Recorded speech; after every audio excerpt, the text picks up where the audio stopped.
Good morning. สวัสดีครับ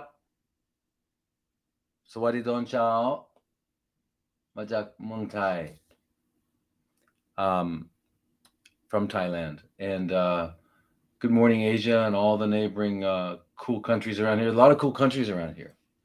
Very cool countries. Cambodia, Myanmar, um, Vietnam, Malaysia.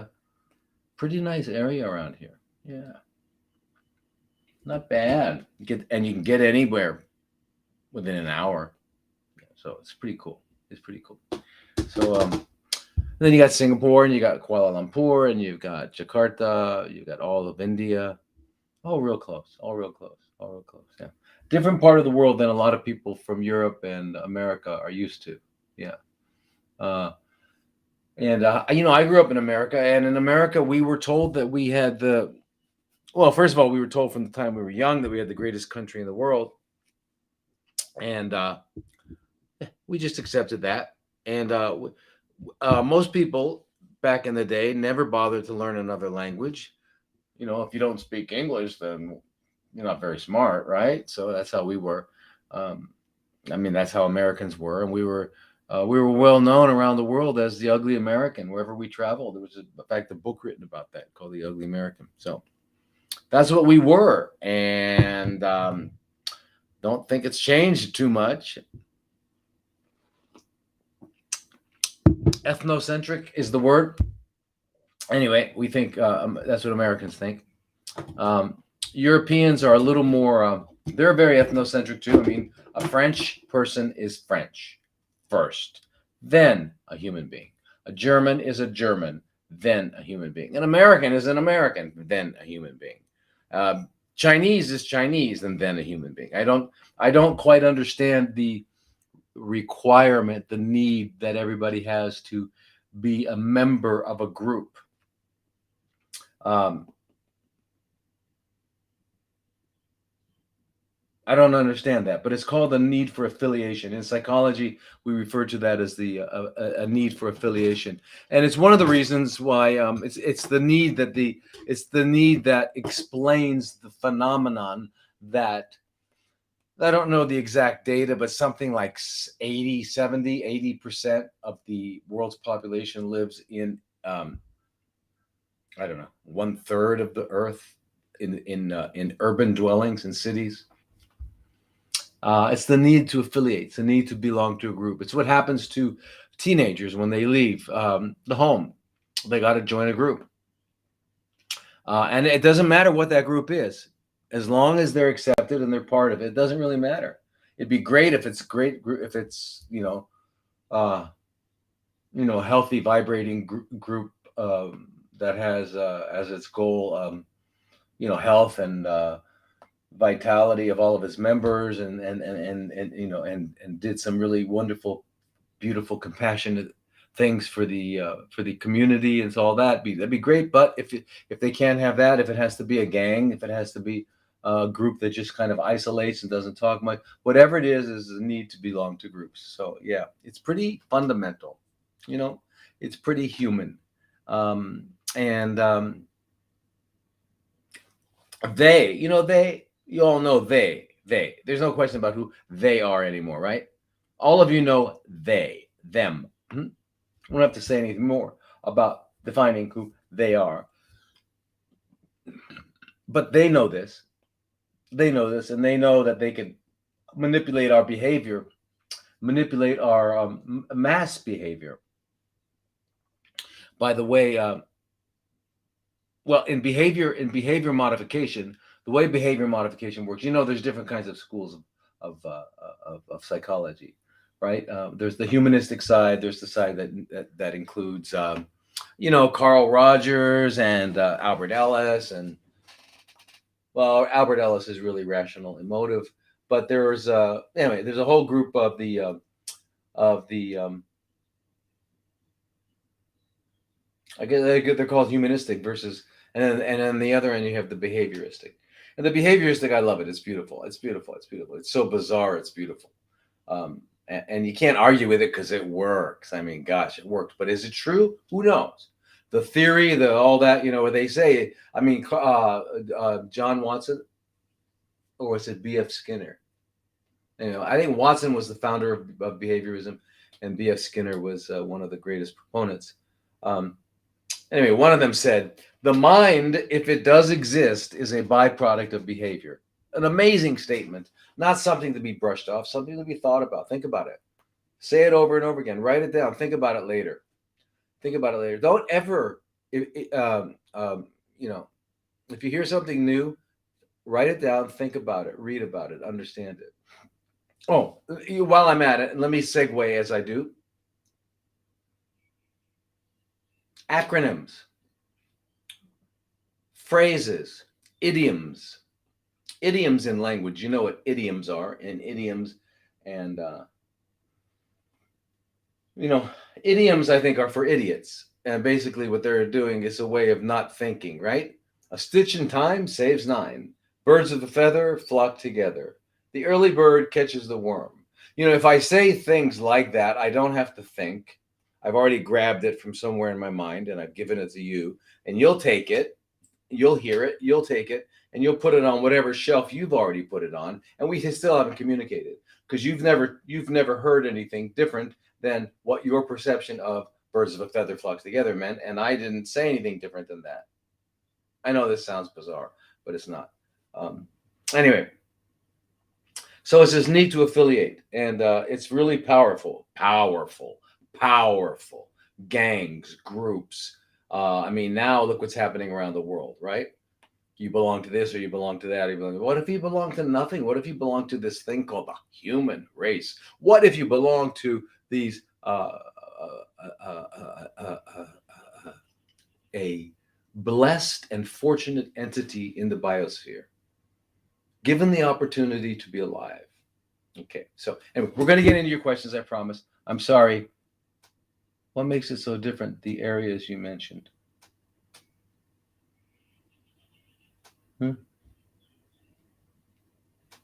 Areas I mentioned.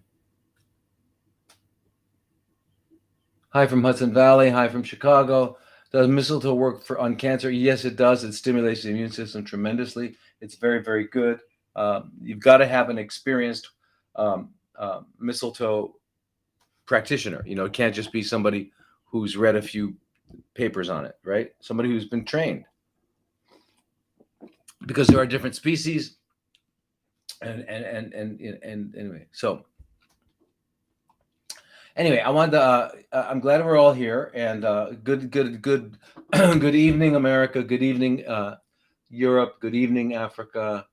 Good morning, the Pacific areas. Yeah. Good night, Atlantic. Good morning, Pacific. Yeah, because the sun's coming here. Yeah. So, very interesting. So I want to try to get into some questions today. Of course, that's what we're here about. And what I've done is I've got this thing I'm going to try to do. Yeah, that might work. That might help us. What is that?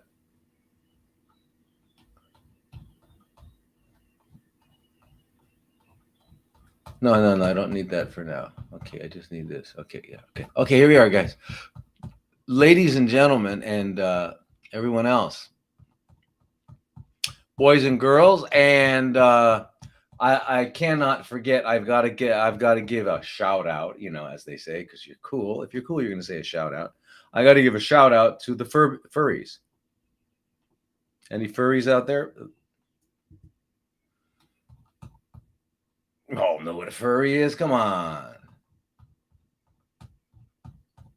We've got actually. I have over here back in the back room here. I have at least 2 cat litter boxes. So yeah. So furries are welcome. Yeah. Okay. Me facetious? Are you kidding? I'm always extremely serious. I never am facetious. You're on Margie's on an island in the accent. If you come to Phuket, you'll be able to see me. Absolutely. Do we use low dose naltrexone? Yes. Very, very important. Good evening, good evening, good evening. Okay, so I'm getting all you guys. And what?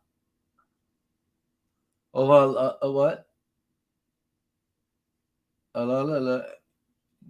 3 people sent a request to be in your live video. What does that mean?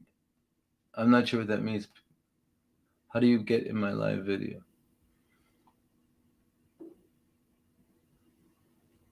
Thank you, Josie. Thank you. That's fantastic. I love to hear those things. Thank you so much. Thank you. Thank you. All you guys are fantastic. Don't accept. Don't accept. Yeah, yeah,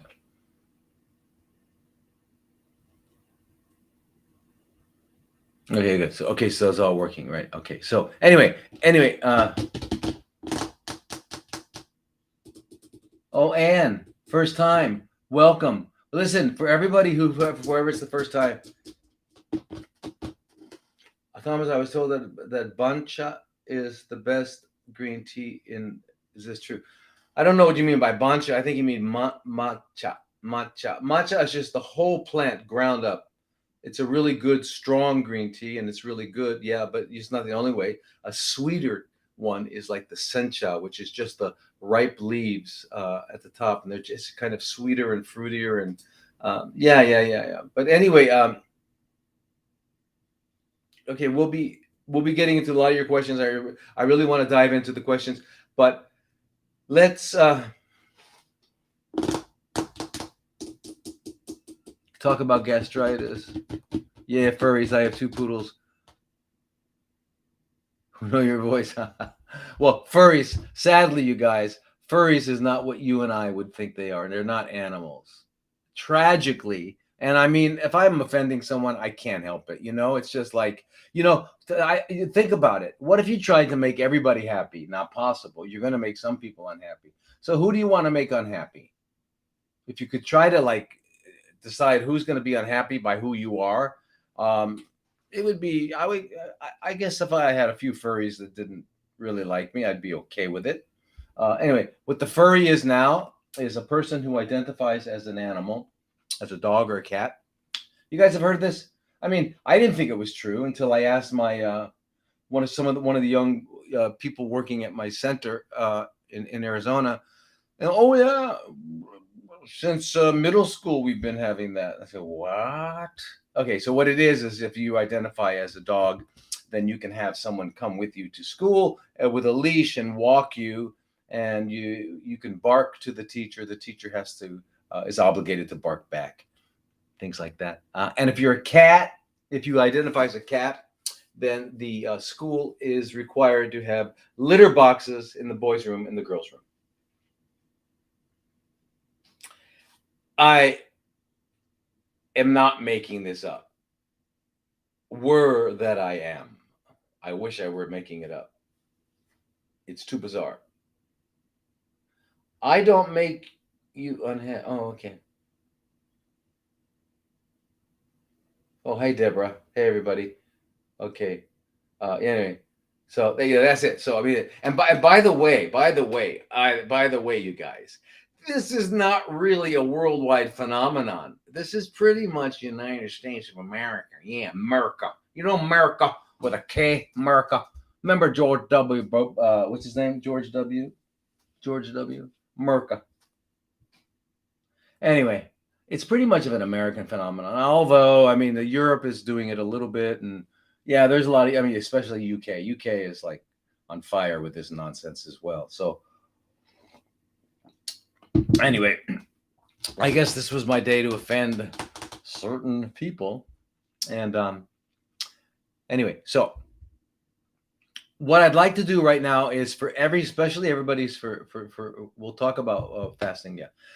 For everybody that's new, I want to define a few words, a few terms. Very important because although we're all speaking English, and I really applaud those of you whose English is a second or third language, and you're here and you're listening, and I'm probably speaking too fast, so I will try to keep it slower and be more articulate. I apologize, but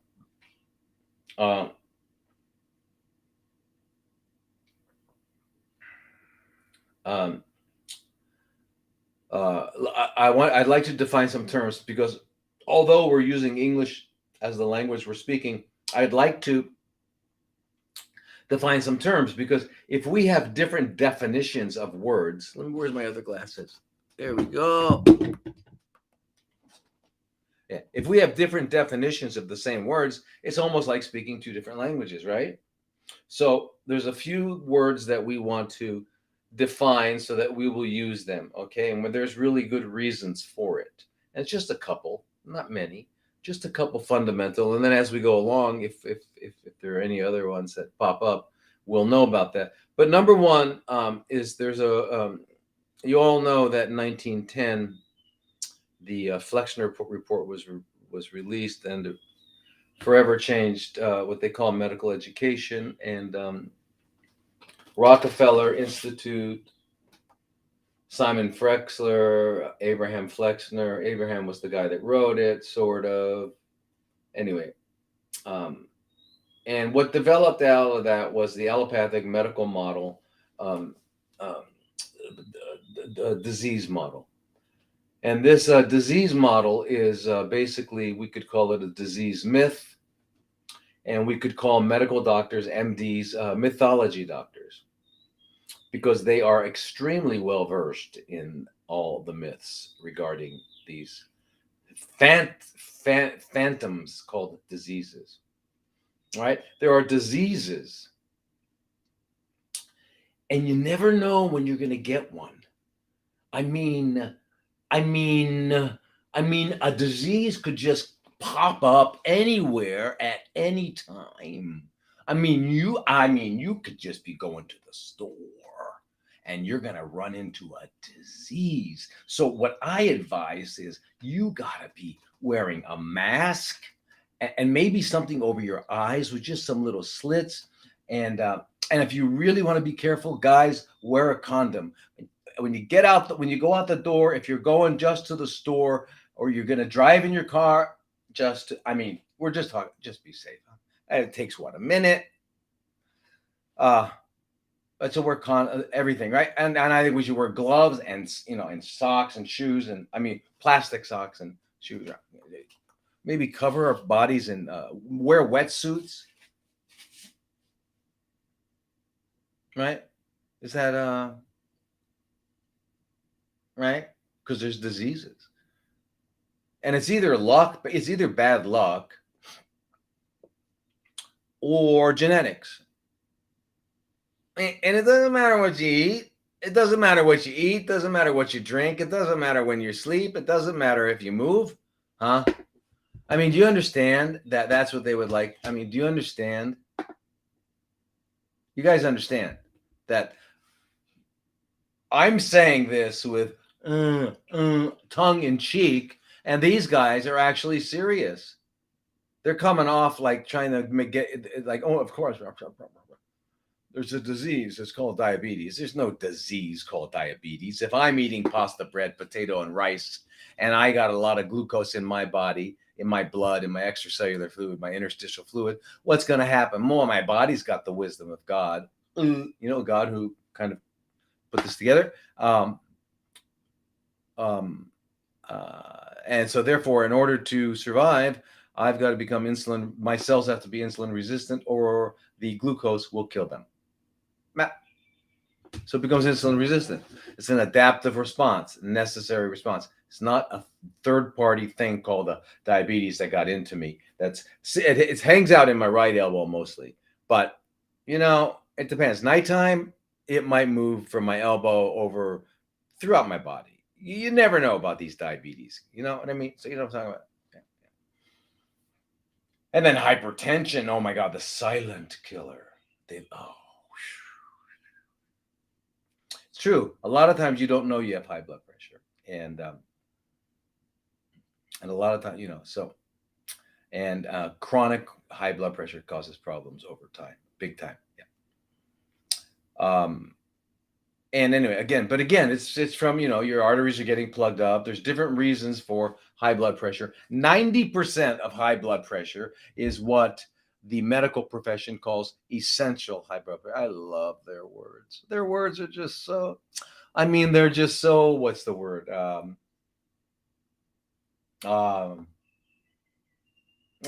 there's no word. There's no word for the genius of the medical doctors. And if you're a medical doctor out there and you don't understand what I'm saying, then you're still in trouble. But please listen. Essential hypertension means high blood pressure that they don't know the cause. There's another word they have for when they don't know the cause of something. They call it idiopathic. It's, so that you can say something so it sounds like you're smart, right? Yeah, well, I think the etiology in this case is idiopathic. Oh my God, this doctor. You know what idiopathic means? It means the doctor's an idiot and the patient is pathetic. That's what we learned. But it just means you don't know the cause. Well, I'm here to tell you there's only one cause for it all. One cause for it all. Actually, two. The one we can't forget.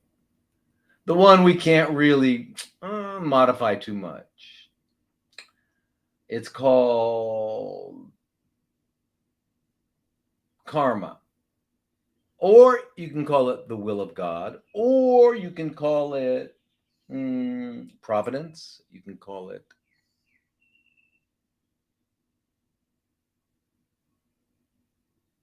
as ye sow, so shall you reap. Different ways of looking at it. So different ways of saying it. But anyway, there's that thing. But other than that, aging, unwellness, not feeling health, not having health, which is exuberant, optimal functioning and energy, is due to an accumulation of toxins, period. Anyway, let me get back to what I was trying to define before, and that was disease. There's no such thing as diseases. What we, and even what we're, and then the other word I want to, so what we're calling diseases are adaptive processes. They're physiological adaptations to situations where biological, psychological, and spiritual needs are not being met. Okay, and in spite of the fact that the needs, and I say needs, requirements, right? Like oxygen required, right? Okay, but so is touching required, being touched, being loved, loving. These are required for our health, for our mental health. And our mental health is, everything. Everything. It's not everything. Well, consider this. Consider that you're in perfect physical health, but you're completely bummed out and depressed. It's not possible, but imagine such a thing. Okay, so anyway, so that's disease. Okay, so this diseases are adaptations, right? And it doesn't matter if it's arthritis. If it's arthritis is a chronic inflammatory process where the arthro, meaning joint. Remember, none of this stuff is difficult. Don't let the medical profession fool you, and the legal profession, all the different professions, because they all have their unique jargon, and they think and they make that makes them special. No, it's like you learn the language. Oh my gosh, this guy can speak Spanish. Oh my gosh. Well, if you're in Mexico or Spain, that's not such a big deal, right? But if you're, I don't know, in Alaska or Nebraska, that might be a big deal. Or Thai, you speak Thai. Well, here it's kind of normal. Okay, so anyway, it's the same thing. So you speak medical. Oh, you speak legal. Oh, okay. All right. That's all it is.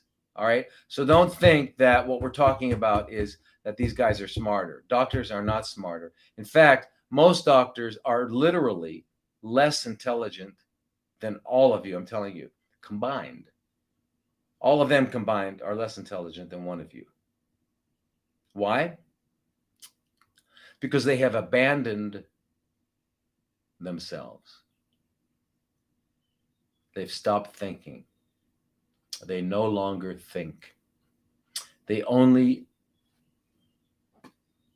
regurgitate the algorithms that define their particular specialty. You know, I read research every day, and you know, what I wanted to do was I wanted to like copy it and like read to you what some of the things you're saying, but just for an example, recommendations by the American College of Cardiology say that 1% of no, it's not recommendations.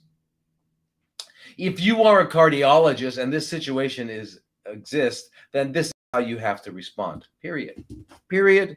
Period. If you are an oncologist and someone has this situation, you have to respond this way or that way. You have two choices.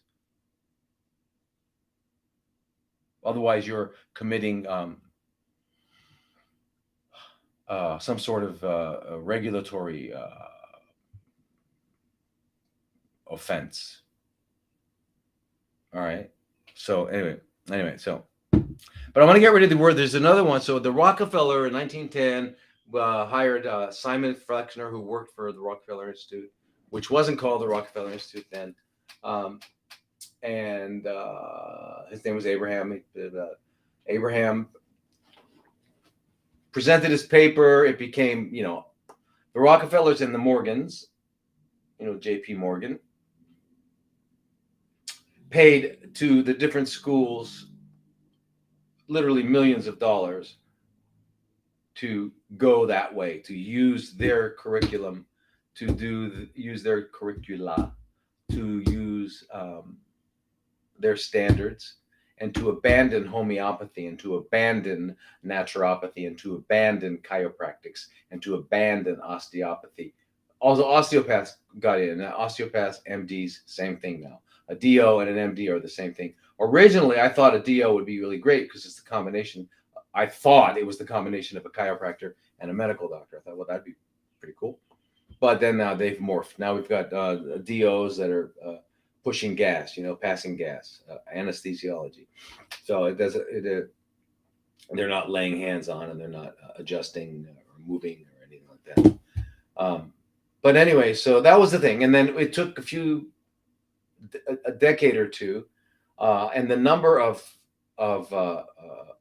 medical schools went down. Anyway, they changed it all.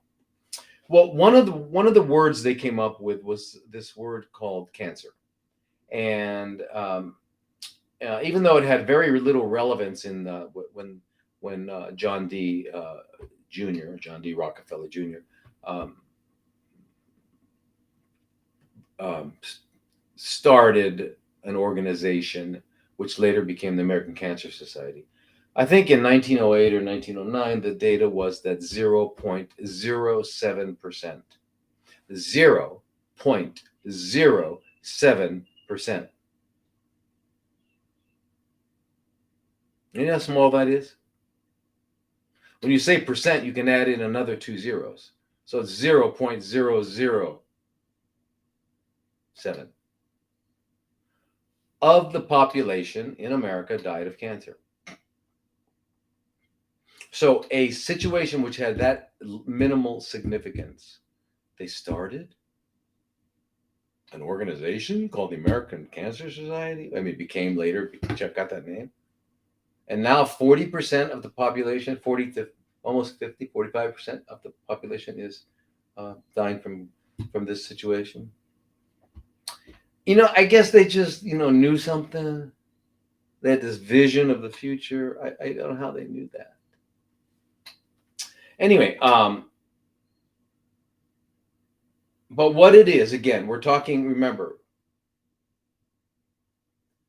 the word cancer, what it means is not that this thing got into you like an alien got into you and you've got to get rid of it. Or like diabetes got into you and you got to get rid of it. High blood pressure got into you, you got to get rid of it. Arthritis got into you and you have to get rid of it. Gastritis got into you and you have to get rid of it. No.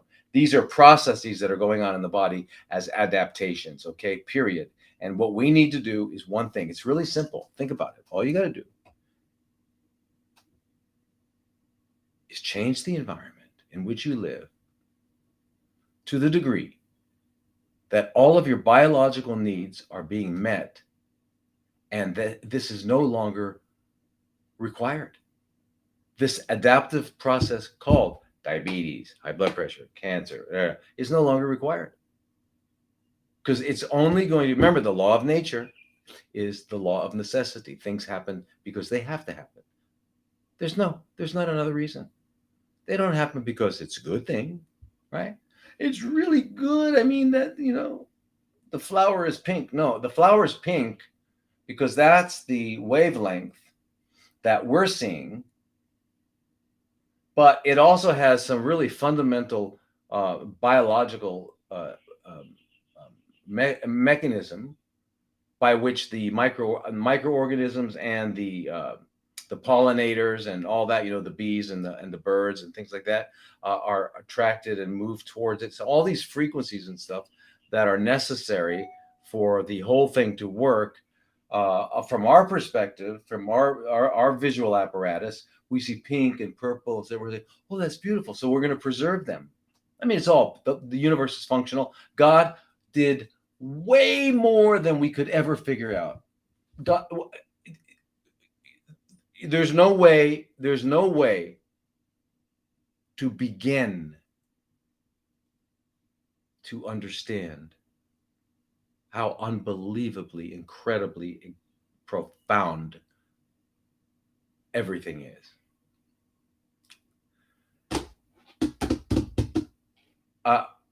Yeah, anyway, so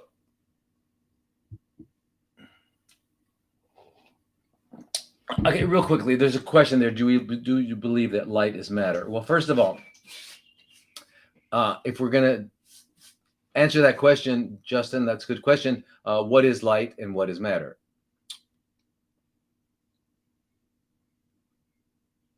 Now, this table here is, you can't see it, but it's wood. It's wooden. It's solid, right? It's matter. There's no doubt it's matter, right? It's not light. It's matter, right? Okay. Now, if I look down at it, I'm going to find what? If I eventually go smaller and smaller and smaller, I'm going to find molecules, and then I'm going to find atoms. And those atoms are, from what we're told, are made up of electrons, protons, and neutrons. Now, if I go to one of those, let's just say, what if I find one of the hydrogen atoms, because there's hydrogen atoms all over the place, and I go to it and I open up the center of that atom. I need a big machine. And what do I have when I open up the center of that atom? I have Nagasaki. I have Hiroshima. Okay, so in other words, E equals mc squared. It's all the same. It's all frequency. Existence is frequency. Light is frequencies. And light matter has been called and referred to as slowed down light. But anyway, good question. And yeah, but no one's ever seen an atom. Atoms are a theory. Absolutely. It's all a theory. Quantum mechanics is a theory. Atoms are a theory. Subatomic stuff is a theory. It's all, yeah. I agree. But you know what, man? I've never seen love.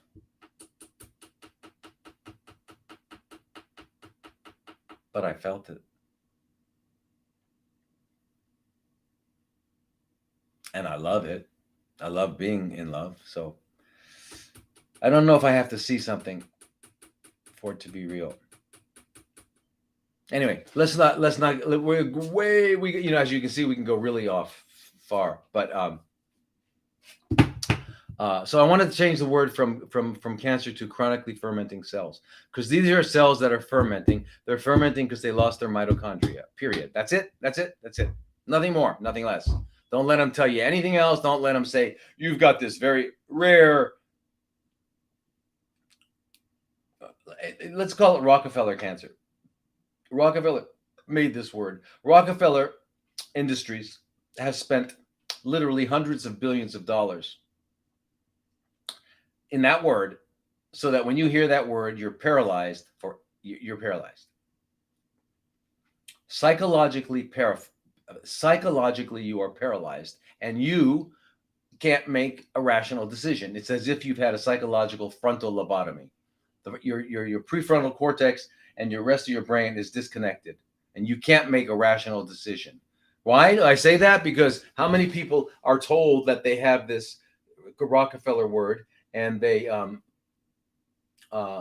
say, okay, and they go, we're going to cut off your jaw and your tongue. Then we're going to irradiate your mouth.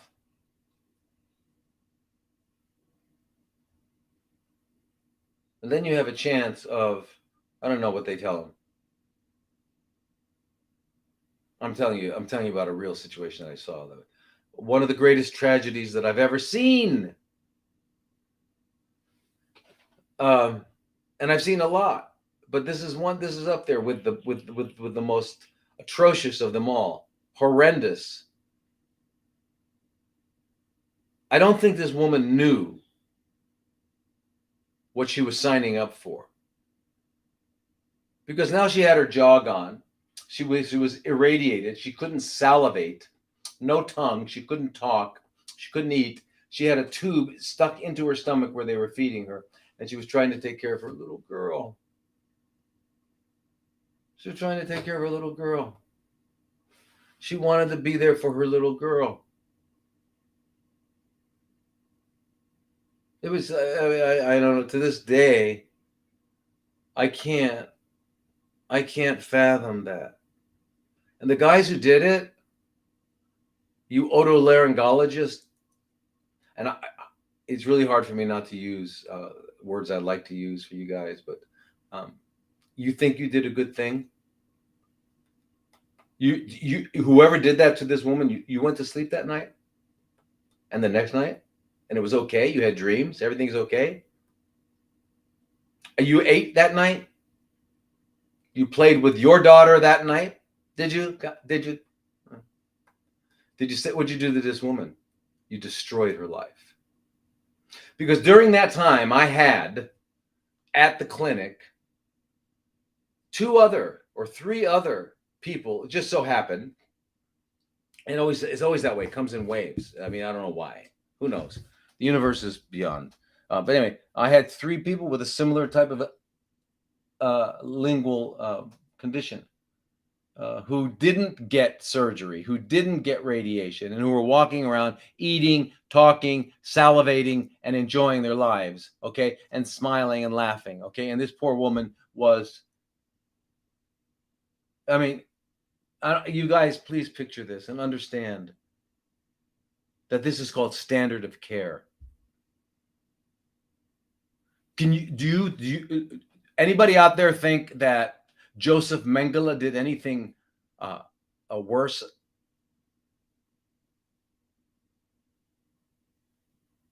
Is death worse than that? You know, I was talking to a really good friend of mine the other day about the 2 major taboos in our society, in most societies, which are absurd. One is sex, and the other one is death. We're so afraid of death, and yet we all claim to be, not all of us, but a lot of us claim to be very spiritual and religious, and yet we fear profoundly death. And then of course sexuality, I mean, which is, you know, the birds and the bees, I mean, the flowers and the trees, and how did you get here, and how did they get here, and how is the rest of us going to get here in the future, and all that sort of thing. And it kind of wakes you up at the age of 12, 11. You all of a sudden you start getting a knock on the door down there, and you say, what happened? Who? Hello? Yeah. You're awake, and that's awake. Okay, that's what nature, that's what God's saying, right? And what does society say? No. Don't touch it. Don't look at it. Don't show it to anybody. Keep it hidden. Forget it. Go play basketball.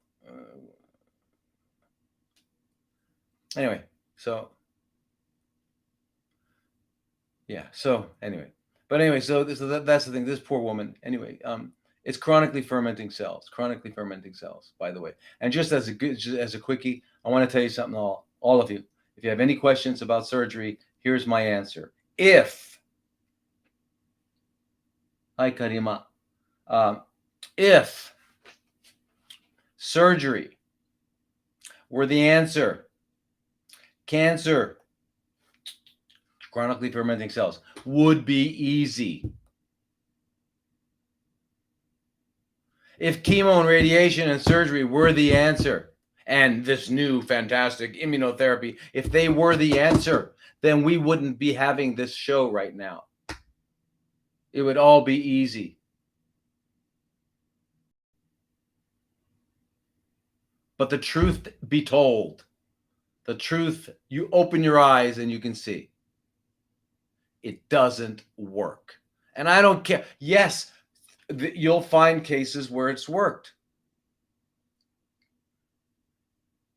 Well, there was a meta-analysis done in 2006, a meta-analysis where they looked at all these different clinical studies and came up with some data from them. One meta-analysis was looking at in two countries, Australia and the U.S., and the contribution of chemotherapy to stage 4 chronically fermenting cells. And they found out that in Australia, it was 2.3% were alive at 5 years. And in the America, there was 2.1% alive in 5 years. That's their data. Look it up. Okay. Well, that's not the ship I'm going to get on. And I know a lot of you are not going to get on that either. If you were told, hey, listen, this is a great ship going here, but it has a 97% chance of crashing, you're not going to get on it. No. So, there's two kinds of fraud. And anybody who's in business must have learned it by now. There's the fraud of commission and the fraud of omission. The fraud of commission is when you tell an out lie. You just tell a lie. And the fraud of omission is just when you forget to tell the truth. You omit it. Well, that's what happens. That poor lady that had all of her told was mutilated. What happened? Do you think she was told she'd be mutilated, her life would be miserable? No. Listen, when I was a resident doing my training in New York,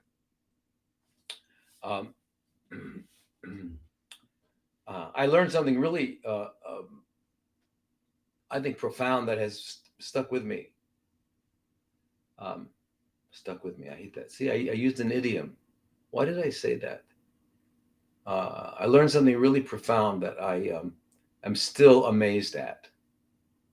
See, instead of using idioms, let's see if we can try to say whatever we're trying to say in a way that we haven't said it before. It's called thinking. Let's just try to do that. Exercise ourselves. So our linguistic capabilities.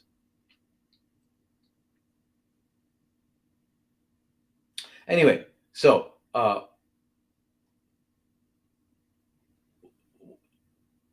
when someone gets admitted to the hospital, we're supposed to ask them what they would do if their heart were to stop, or their heart were to go into fibrillation or something like that, or they were to stop breathing, or something like that to happen. What would they want to do? Do they want us to perform all the heroic deeds that we can, or do they want to just be left alone to pass? That's a question that when I first started, we weren't even talking about it. Now, and then it became a deal. Because I trained way back in the 80s, early 80s. And that's when DRGs were just coming in and all that sort of thing. So, but anyway, but after that, you had to get what's called advanced directives, right? So, so I learned, okay, there's two ways I can say it. Suppose I came up to you and said, you've got to, let's say your mom is in the hospital. And I come up to you and say, listen, if something happens to your mom, like her heart stops or something like that, would you like us to do everything we can to try and save her? you're probably going to say yes. Yeah. But if I came up to you and say, listen, if anything happens to your mom, like her breathing or heart and that, would you like us to perform CPR? Which means we're going to have to press on her chest, and we press pretty hard. It's not like you see in the movies. We're pressing pretty hard. In fact, we have to press because remember, we're mechanically causing the heart to pump, right? So we're going to probably crack ribs, especially at your mom's age. We're going to probably crack her ribs. It's going to be extremely painful. And then what we're going to have to do in order to keep her breathing okay, we're going to have to put a tube down her into her lungs. It's called intubation, and there's a natural tendency to gag and to stop that. So we have to give her an injection of a drug that will paralyze her.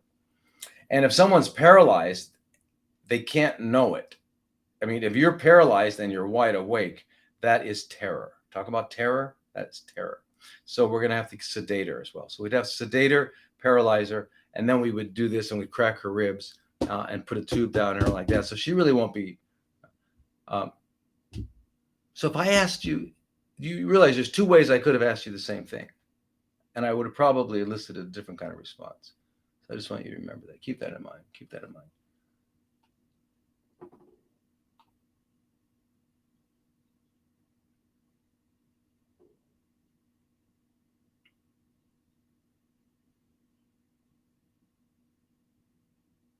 All right, let's get to some questions. I know you guys are saying, why do I send in the questions? This guy's going to talk all day.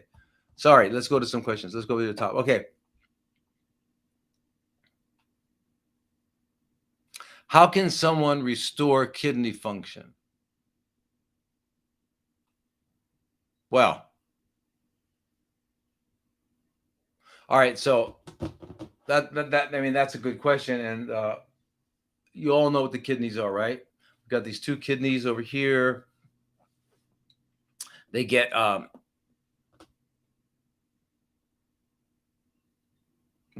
1 liter a minute of blood. So 1 liter a minute of blood goes through the kidneys. And at the end of the day, by the 24 hours, we've only urinated about 1.5 liters. So if we get 1 liter per minute, how many minutes in a day?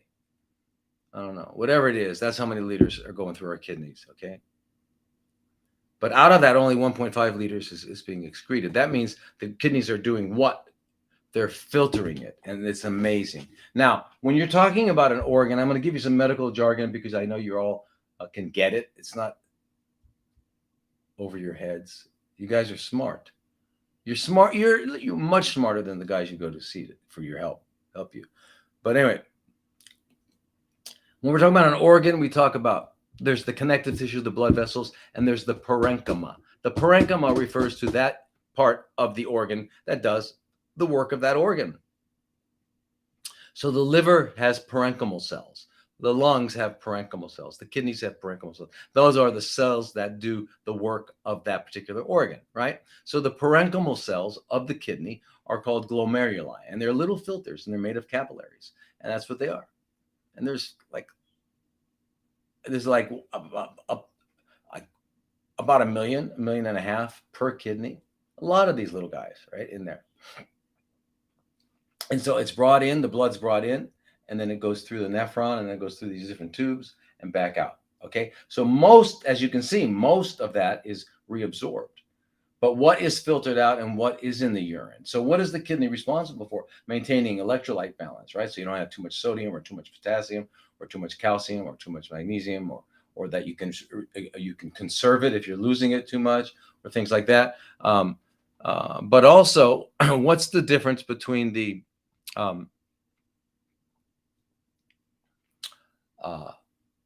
blood and the urine? Really, what's the difference between the blood and the urine? The big difference is what doesn't go across the capillaries, which is what the nephrons are proteins. Okay. Other than that, okay. Other than that, it's plasma. So let me talk about it. Let me quickly talk about the fluid compartments of the body, because you can all understand that, and you should understand it. It's your body. You guys are been given this fantastic gift from God. So understand it a little bit. It's not hard to understand. Okay, it's not hard to understand. they will make it hard to understand, so that you have to go to them and pay them money so that they can explain it to you. And then they don't even explain well either. Okay, so there's a lot of water in our bodies, right? And and so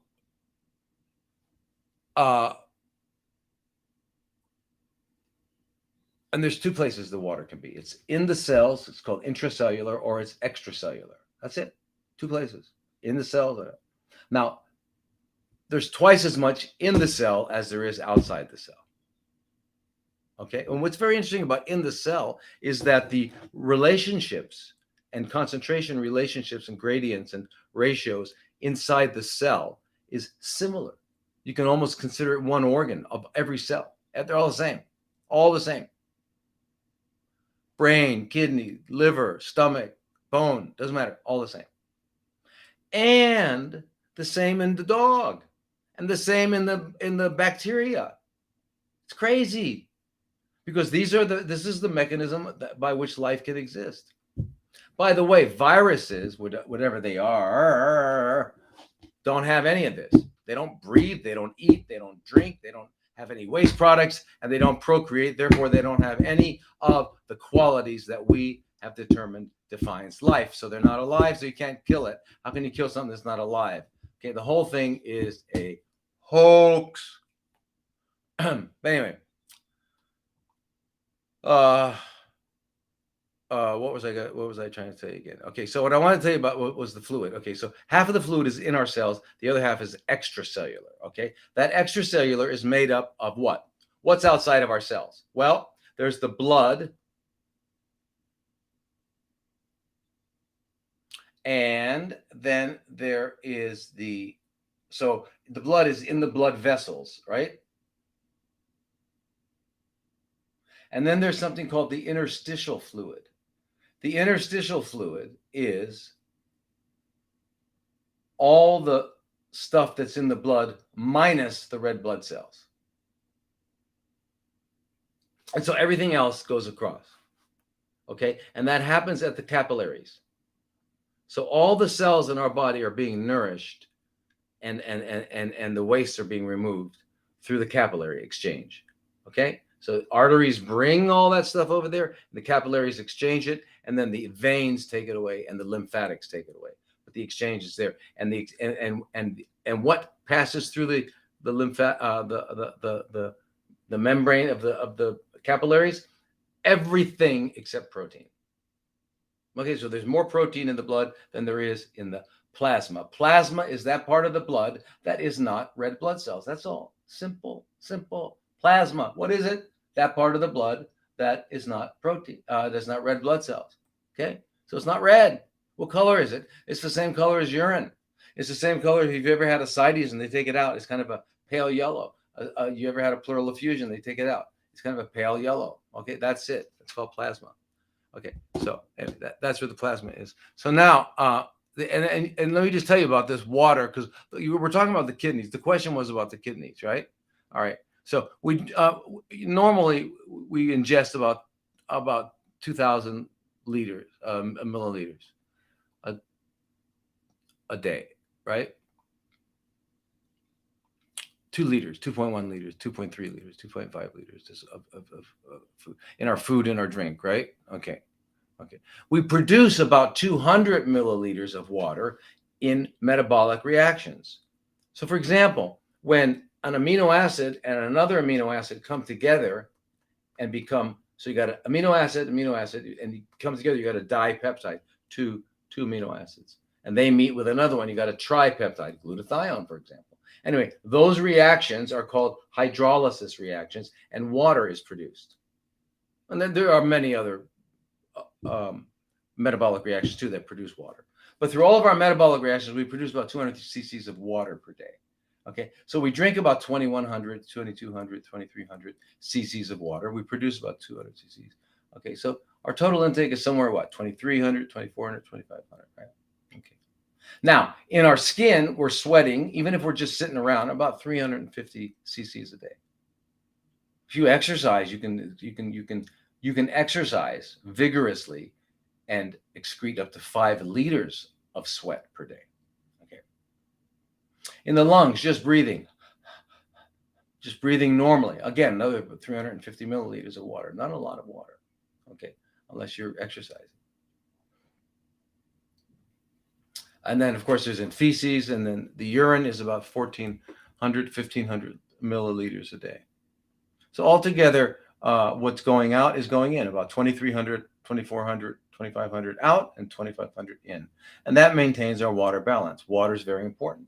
Okay. As I said, the inside of our cell is the same in every cell, and it requires water. That's why I don't recommend dry fasting.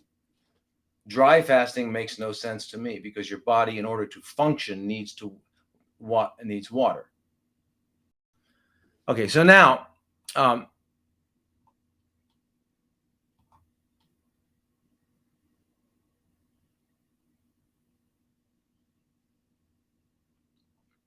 okay, so anyway, so the water in the blood, called the plasma, is about 3 liters, but with the blood altogether, it's 5 liters. So the volume of blood we have in our body is 5 liters. It's not a lot.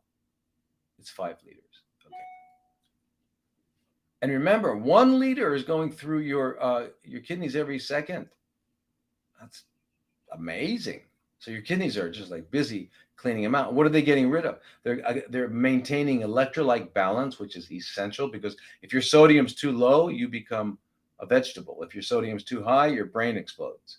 I mean, if your potassium's too low, you have fibrillations. Your heart's going brrr. If your potassium's too high, your heart stops.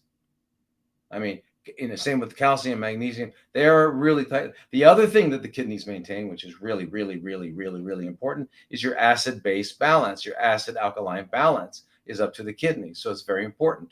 So when you're in kidney, so someone asked me the question, how can someone restore kidney function? I don't know what you mean.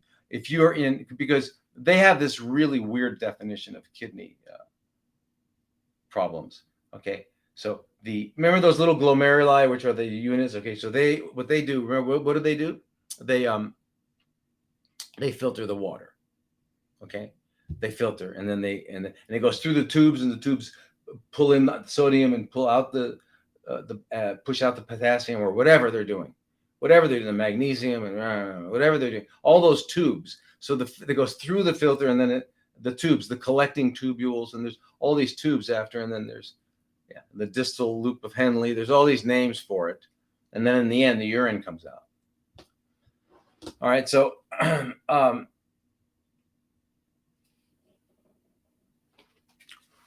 I wanted to remind you guys.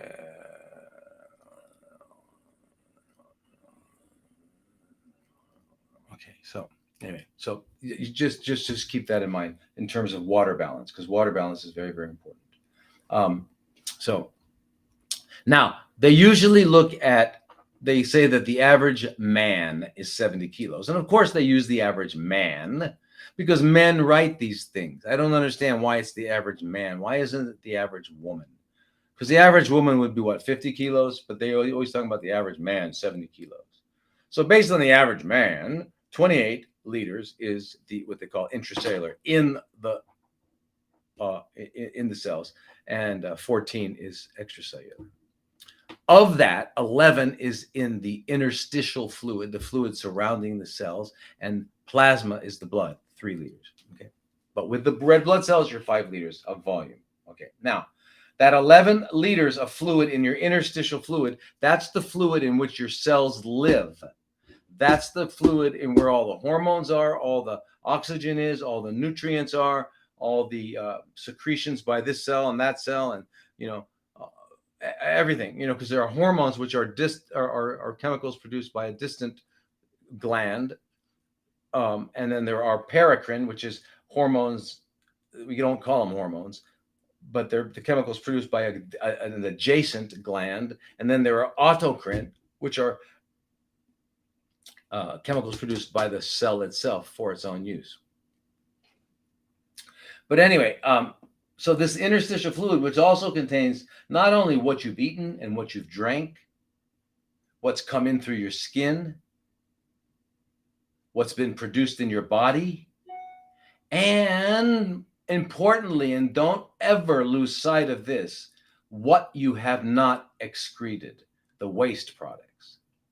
The waste aspect of the interstitial fluid is tremendous and becomes more and more important as we get older. And that waste accumulation is called toxemia or toxicity. And it's that waste accumulation that once it accumulates, once there's a certain amount of waste in any particular organ or gland, that organ or gland starts to lose its ability to function properly. When that happens to the glands in your body that produce hormones like your ovaries or your testes or your thyroid or your pituitary or whatever, adrenals, whatever it is, your hypothalamus, when those glands are no longer able, when they're so toxic, they're not producing hormones in the amounts needed for optimal functioning, you then see the signs of aging. So it's not that when you age, your hormones decrease. It's that rather, as your hormones decrease, your age. Phenotypically, in other words, we see it. And the reason they're doing that is because you're toxic. Yeah, they will do it eventually because they will, there's a limit. There's a limit. And remember, we got kicked out of Eden. Remember. And however you want to look at it, if you don't look at us as Judeo-Christian Muslims do, right, with the 5 books of Moses, the Pentateuch, you don't look at it that way. Let's say you look at it, the Anunnaki, you look at it with, with the, however you want to look at it, we are mortal. And there's a finite number of years that we're going to live. We don't know what that potential is. And the reason we don't know is because we're not living in our natural habitat. We're not living in the habitat that was designed for our optimal functioning. We're living in not only other habitats, because listen, with this physiology and anatomy, I don't care what your arguments are about what you think we should eat. We belong in the tropics and the subtropics. That's where we came from. Okay, so wherever you're going to see chimpanzees, wherever you're going to see gorillas, wherever you're going to see orangutans, naturally, that's where you would see humans. Period. That means that means we have to exclude California. We have to exclude Florida. We have to exclude Texas. We have to exclude Arizona. Mexico, you got monkeys. Yeah, Mexico's got monkeys. Florida probably has some monkeys. But I mean, yeah, those are monkeys. But what about the great apes? The tailless ones. Anyway, not that we evolved from that, because the evolutionary thing is ridiculous. I'm going to tell you what's stupid about evolution. It's because evolution implies that it all happens randomly, that the universe is not being directed in any particular direction or form, that everything happens randomly at some random point in what we call time, which doesn't exist, but in some random point in time, there was a big explosion. And that explosion started in a place called nowhere because there was nothing. Okay, now this is science. This is science. This is not some weird religion. This is science. The Big Bang exploded into existence, and then everything randomly fell into perfect order. Perfect order? You don't believe me? Take a look in a microscope. Try to figure out what the body's doing. Just keep in mind that 36 septillion chemical reactions are going on inside of your body every second. Are you running the show? You're making 37 million new cells per second. Are you doing that? Are you secreting? Are you digesting your food? Are you producing estrogen and testosterone right now? How are you doing that? Can you explain it to me? No.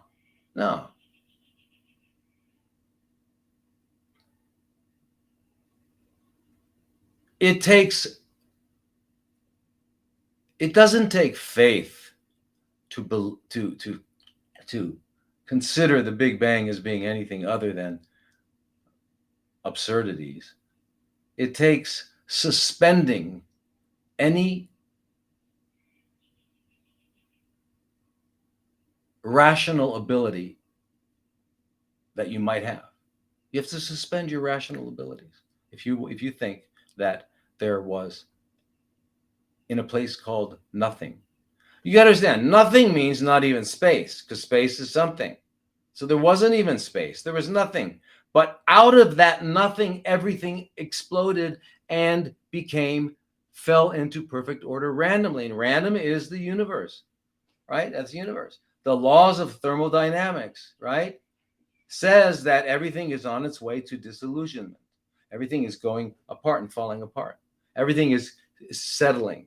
Is like, if you and the way they prove that is you have oxygen in this box and you have nitrogen in this box and you have a hole in the middle, and pretty soon you'll wait and they'll be evenly distributed, equal nitrogen and oxygen in both. They both go down their gradient until they're even. They go downhill. That's what they're saying. So it's random. It's following these laws of disillusionment. This is one of the laws of thermodynamics. The law of thermodynamics says that everything is on its way to becoming undone, to being disillusioned, to being disordered. Then, if you really think that, then I have a really important question for you. Where does life come from? Because life is order, not disorder. Life is increasing the order of something. A sperm and an egg come together, and there's this new little thing there that becomes this whatever. An egg, I mean, it could be an oak tree, a gorilla, an elephant, a human. And I'm sorry for all you guys out there that think there is something else besides a sperm and an egg, but there just isn't. Biologically, there just isn't. In some imaginary world of yours, there might be something else, but there's just sperm and egg. Period. And you're either designed to produce one or the other. And you can't change that. Well, at least now, I don't know what they're going to do. Anyway, so how do you restore kidney function? Well, anyway, so kidney function is essential to life, right? Because it's maintaining water balance and electrolyte balance and acid alkaline homeostasis, and also which we didn't even talk about, which is your blood pressure. It determines your blood pressure. It has a major role with blood pressure. Major. In fact, a lot of anti-blood pressure drugs are aimed at blocking this thing that happens with the kidneys and blood pressure. These ACE inhibitors, angiotensin converting enzyme inhibitors. Anyway, so now kidneys can get really sick really quickly if they don't have enough flow through them. It's called dehydration. And if that happens, the tubules start to lose their blood supply and they become necrotic. And it's called acute tubular necrosis, ATN. And ATN results in what's called acute renal failure. Okay, acute renal failure. All right, completely reversible. We used to see this all the time in the hospital. And I watched for it, and I still watch for it. If your creatinine is starting to creep up, I don't look at GFR. What is GFR? It's a calculation of creatinine. And GFR says, well, if it's a 60 to 100, you're okay. If it's 15 to 60, then you have kidney disease. If it's below 15, you have kidney failure. They use these. They do this to give you nomenclature, so that nomenclature can fit into their sales algorithm, so they can now justify what services and products they can sell you. And I don't care if we're talking about nephrology, which is kidneys, pulmonology, which is lungs, cardiology, which is hearts, dermatology, chronically fermenting cells. I don't care what we're talking about. It's all the same thing. So anyway, if you have acute kidney problems, we have to look at making sure that you have enough fluid going through them. But if you have problems, and it depends. Are you having blockage? Is one of your, the ureters that come out of the kidneys that go to the bladder, bringing the urine, right? Are they being blocked because you've got something in the way? Lymph nodes, a mass, something blocking it, and you've got the urine backing up into that. Okay, that's called an obstructive nephropathy. Is that what's happening? Right? Or is it able to come through, but the kidneys are just not working anymore, such as what happens with if your sugar is too high all the time, right? You have a condition with high blood sugar all the time. That's going to result in, that causes the kidneys to, it changes the pressure inside of the functional unit of the kidney called the nephron, and blows them out. And pretty soon you start leaking protein. And now the protein is not just in the blood, it's going in the urine, and you're losing it. So your albumin goes down. And if your albumin goes down, you're in trouble. You're in trouble, especially if you're losing it. You're going to have to get IVs of it and all that sort of thing. So, okay, so that's where you turn into what they call chronic kidney problems. So, can someone restore kidney function? Most of the time we can. It depends on it depends on what is the underlying cause of loss of kidney function. So that is a great question, but it's way too complicated, and there's way too many possible answers. But the short answer is that if it's acute, easily. If it's been around a while, yes, but we have to change what's causing it. Is it chronically high blood pressure? Is it chronically high blood sugar? Right? These are the two main things. If we correct those, believe me, the body, remember, 37 million new cells per second, your body will heal. That's what it was designed to do. And if you ever doubt that you can heal, go in the kitchen, grab a knife, slice your finger, and tell me what happens over the next 3 days. Okay? Now, can we take melatonin 20 milligrams as an estrogen blocker during the day or night only? You can take melatonin, and you should take it during the day as well as the night. I wouldn't take large doses during the day because you don't want to get sleepy. It does have an effect on sleeping, but I understand your question regarding melatonin is just about its function as an estrogen blocker. And yes, indeed, it does. Indeed, it does. There's actually a group of proteins called calmodulin, which are involved in calcium metabolism inside of cells. Anyway, when melatonin binds to that, it actually blocks estrogen from binding to the estrogen receptor. So if you have an estrogen receptor positive breast cancer, or estrogen receptor positive colon cancer, or estrogen receptor positive pancreatic cancer or lung cancer, because they all can be that way. They don't look for them for some reason, but anyway. But if you have all that, melatonin will decrease the binding of it to the alpha receptor. Remember, insulin receptors are alpha and estrogen receptors are alpha and beta. The alpha are, when stimulated, cause tumors and tissues to grow and proliferate, new blood vessels, etc.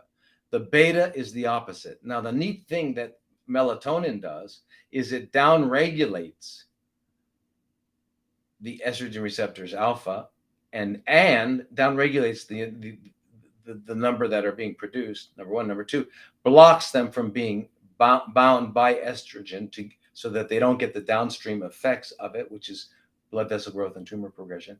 But it has no effect on the ER beta, estrogen receptor beta, because it doesn't have calmodulin. Since the mechanism is binding to the calmodulin and having a complex between estrogen and calmodulin, it doesn't do that. So I know these are words that you might sound, I just have to use the words that are the words, and you can figure it out. You guys are smart. Stop letting them think stop being stupid the way they want you to be stupid. When I read, what is it? MD, it's like they're talking to 7-year-olds. You guys, it's just,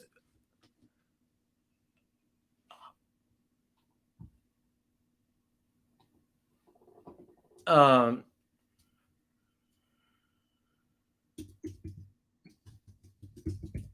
me just see if I can find you something here. Yeah, here's something they would say. Here's something. High blood pressure, also called hypertension, is a blood pressure that is higher than normal. Your blood pressure changes throughout the day based on your activities. Having blood pressure measures consistently above normal may result in a diagnosis of high blood pressure or hypertension. Oh, what the? Uh,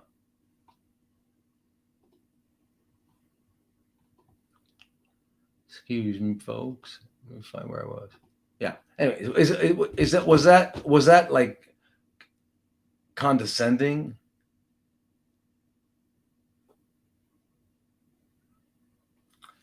Ugh, beyond condescending. Anyway, so um, now one thing I want to bring everyone's attention to is there's something called bisphenol A, BPA, and BPA is on thermal paper. So whenever you're getting a receipt from a credit card or something like that, one of those little thin papers that curl, or there are all kinds of ways. It's made of bisphenol A, BPA. It's also in. I just learned from my dear friend. Um, in Glendale, that there are also a lot of BPA in dental amalgams that are not the amalgams, but the ceramic part. You know, the what, you know, if you've had your amalgams removed and they put in the white part, if you didn't have a really careful and talented biological dentist, they may not have tested you and may not have found out, and they may not know that they put BPA in there. Now, BPA, the reason it's a problem is it's what they call a hormone disruptor, because BPA will do the same thing that estradiol will. It'll bind to the alpha receptor and cause things to grow. Okay. What does the opposite? You all know. You all know. I shouldn't have to say it, but I'll say it again because there's people here for the first time. And what it is the phytoestrogens in soy and flax. They do the opposite. Now, it turns out that melatonin also has the same sorts of effect on estrogen receptor negative. Okay, so it doesn't have to do, you don't have to be positive. Okay, now, the thing that was really impressive, that's impressive about, one of the things that's really impressive about melatonin, I mean, it's an amazing molecule, is that it actually inhibits cancer stem cells. So just like ivermectin, just like fenbendazole, just like curcumin, just like quercetin, just like vitamin C, they all inhibit cancer stem cells. That's exceedingly important to know. Okay? Okay. And so they block, because they block both BPA and ER alpha.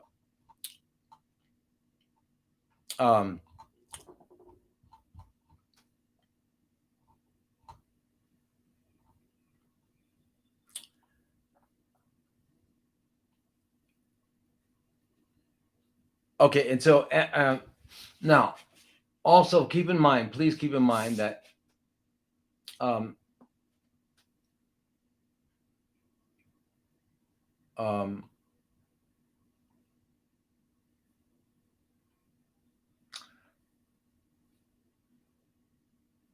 the just quickly, the way melatonin is made is there's a metabolic pathway that goes from an amino acid called tryptophan, which goes down to making serotonin. Serotonin is the feel-good hormone, makes you feel good, makes you feel, clear and motivated and all that sort of thing. It's the one that we think is that it is thought, not me, is depressed in depression and all that. And so a lot of the drugs they use are serotonin reuptake inhibitors and blah, blah, blah. But anyway, so at nighttime, when you go below a certain luminosity, now that pathway, that metabolic pathway from tryptophan to serotonin goes all the way to melatonin, and we start producing melatonin. And as soon as light goes on, that turns off. So very important. Now remember, during the morning, afternoon, and night, we have different kinds of light from the sun. Okay, so during the morning, we have more of the red and oranges. orange type lights. And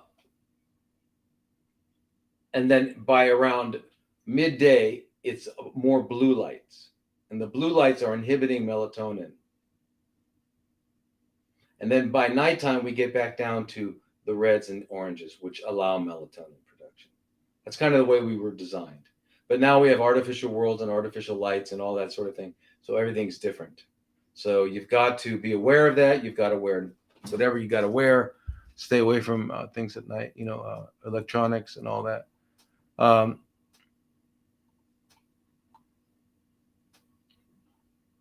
But what's very interesting about melatonin too, we is that it also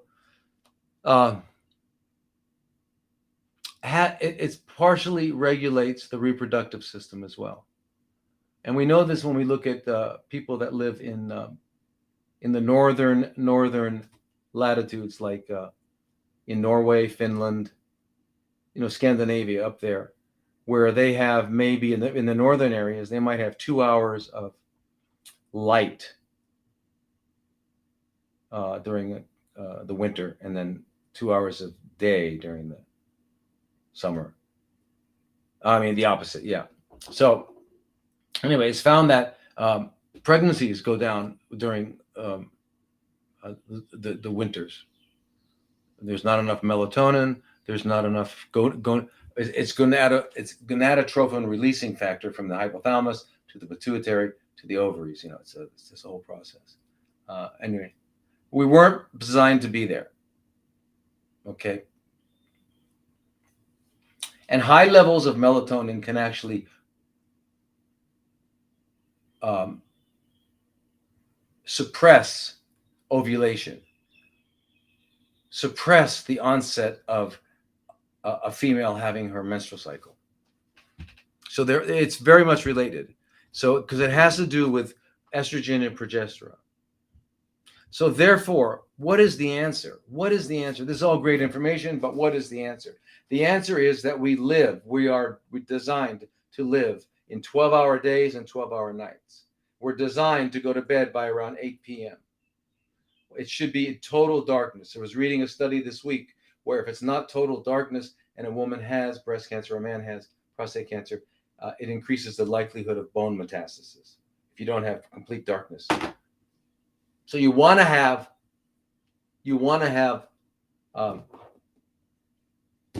complete darkness. Wear an eye mask if you have to. And if you're living in Scandinavia, wear an eye mask. Go to bed at 8 p.m. Wear plugs. Keep your room cool. Go to sleep. Go to sleep. Go to sleep.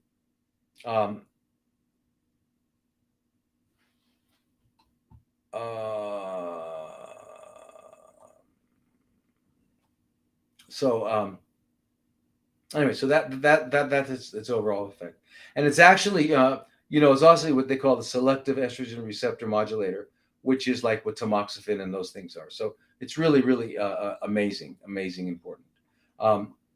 The other amazing thing it does is it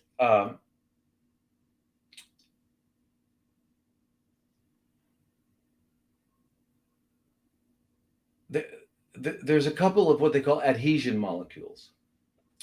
You may have heard icahydrin, and there's another one called integrin. But adhesion molecules are how cells are connected to the interstitial fluid, and they're connected.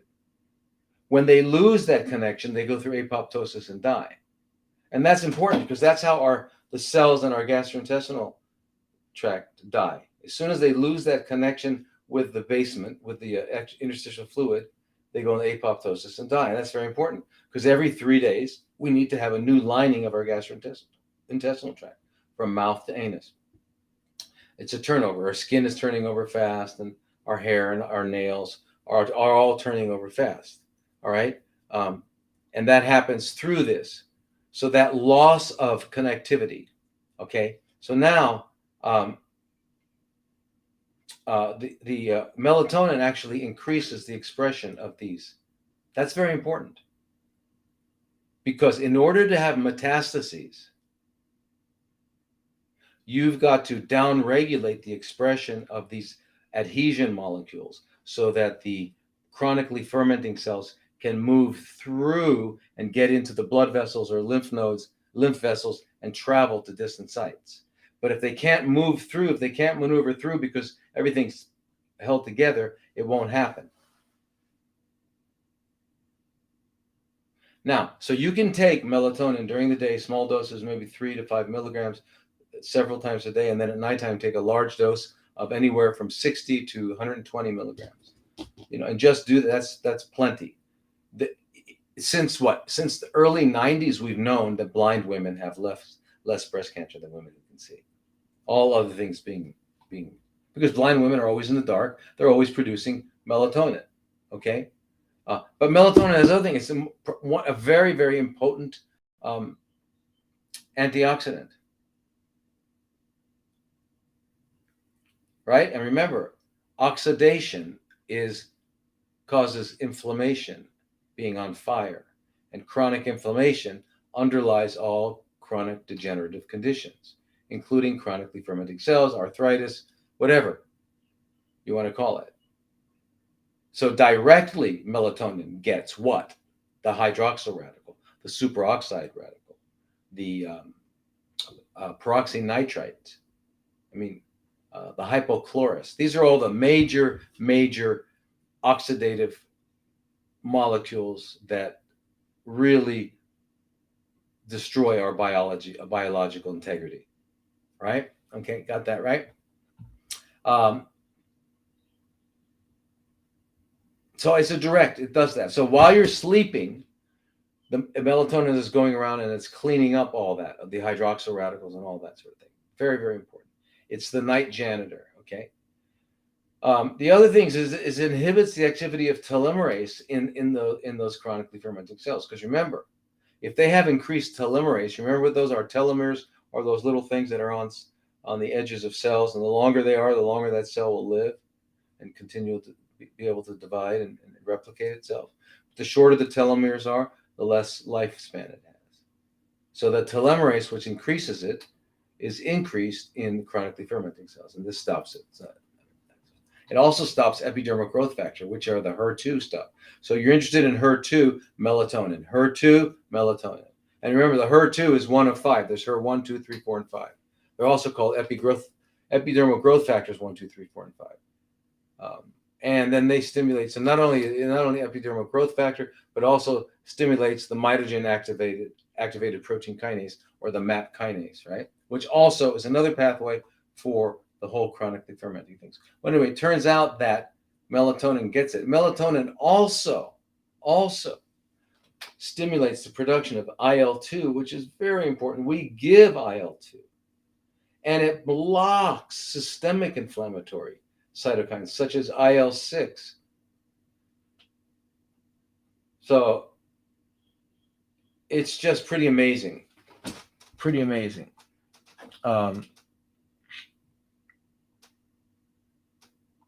So yeah, you can take it during the day. And remember, being in the sun, going out in the sun, stimulates the local production of melatonin. Now, the local production of melatonin in individual cells is not released into the system. Only the melatonin made in the pineal gland is released in the system and contributes to plasma melatonin levels, which affect the whole body. But all the other cells of the body produce their own melatonin for their own purposes, especially inside of mitochondria to protect them from oxidative stress, right? So,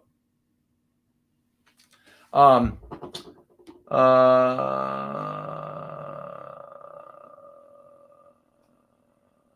mean, can you imagine how amazing melatonin is? After I stay in the sun, I get sleepy. Yeah, that's because you might have stayed up too long, and it kind of, because the sun is, it's up to a point, it's invigorating. You're getting electrons and all that sort of thing, but you get to a point where it actually causes inflammation, right? You get red, it causes inflammation, it wipes you out. So yeah, you want to not do it. It's better if you just put on some shorts and go out in the midday and take a good, nice, long, brisk walk. shoes off. Okay, so anyway, and then and we were talking about the circadian rhythm, melatonin, and all that stuff, and we know without a doubt, I mean, without a doubt, that night shift workers have higher incidence of all kinds of chronically fermenting cells. So we've got to, stop that somehow. You've got to stop that. I mean, there's no way around it. And it's been, and it's not just breast, right? It's colorectal, it's breast, gastric, prostate, ovarian, lung, oral, all of them. They're all the same. Now, interesting, there are things called, there are chemicals called phytomelatonins, which are made in plants. So you can get them from plants. And the highest concentration of melatonins from plants is found in seeds. So seeds have that. Okay, now. Can you please talk more about the cleansing enemas? Thanks. Okay, cleansing enemas. Okay, remember, when you're doing an enema is the insertion of a tube to instill water into the rectum, right? To clean out the rectum. Now, a cleansing enema obviously is going to have the water go in and then help increase the elimination of solid waste that's in the colon. Because the waste gets hard with the longer it stays in there, etc. So a cleansing enema is an enema that is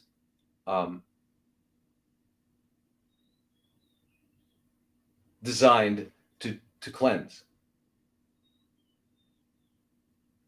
Now, by the way, you guys, I don't know how to put you on with my live video. It says they sent a request to be in your live video, but I'm not sure how that happens.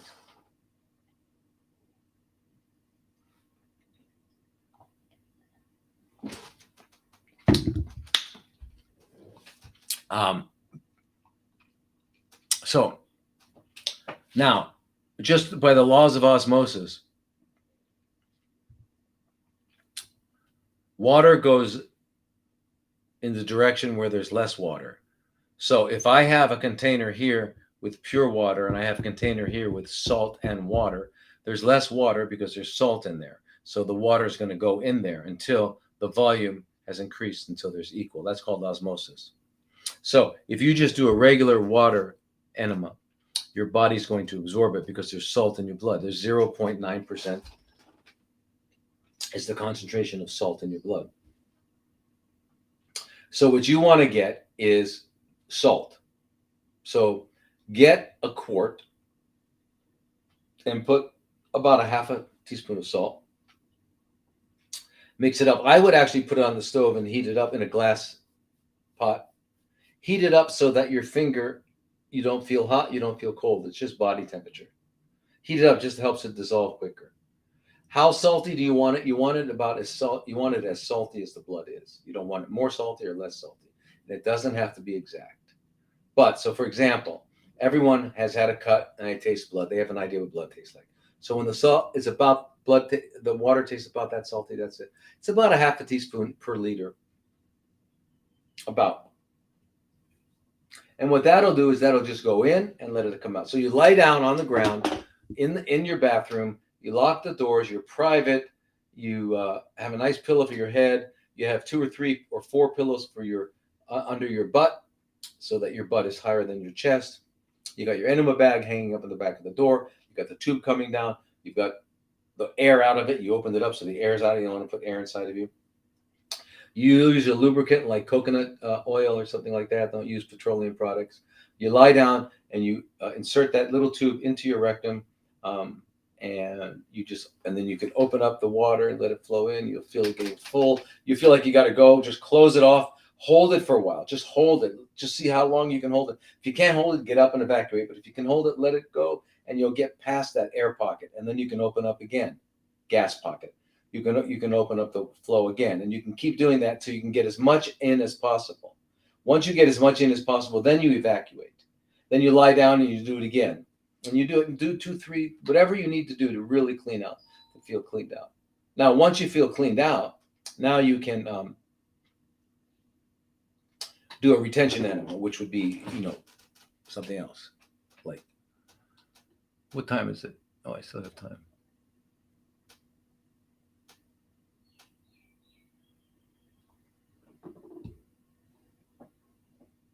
Yeah, wearing eye masks are very cool. What are the risks of doing rectal and vaginal insufflation at home? I am buying an ozone generator. Okay, good question, Manu. The risks of doing ozone generators at home is having too much ozone. What is the Osho book in the background? Oh, the Book of Secrets. Amazing book. Just open up to any. Just keep it by your bed. Open up anywhere. Just read for like 2 pages, and you start out reading, and whatever he's saying, you're thinking this guy's crazy. Can't possibly be true. And within 2 pages, he's convinced you that what you thought wouldn't possibly be true is true. Anyway, he's amazing. It's a book you can read either cover to cover or just pick up and read a couple pages anywhere.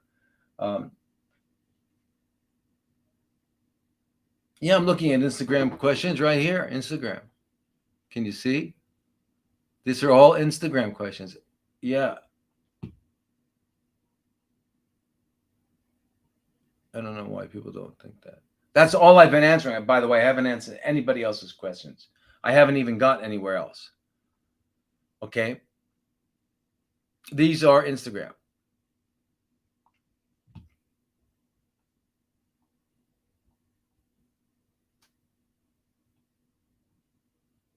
Does every person who had cancer and had chronically fermenting cells and prevention have to take a round of ivermectin? Yeah, and I wouldn't only take the ivermectin. I would take always at least 2 or 3. Everyone needs to get rid of the parasites, and then after the parasites, we need to be taking enough of, I think, at least 2 ivermectin and fenbendazole or mebendazole on an ongoing basis, maybe 12 milligrams twice a day of the ivermectin, and maybe mebendazole 500 milligrams once a day or twice a day, just as or fenbendazole 222 milligrams once a day, just as to kill the cancer stem cells. And that's what I would be doing. Yes, that's what I do. That's what I do. I do that. What can we do in New York to help us detox from hazardous air? These are Instagram questions. What you can do is,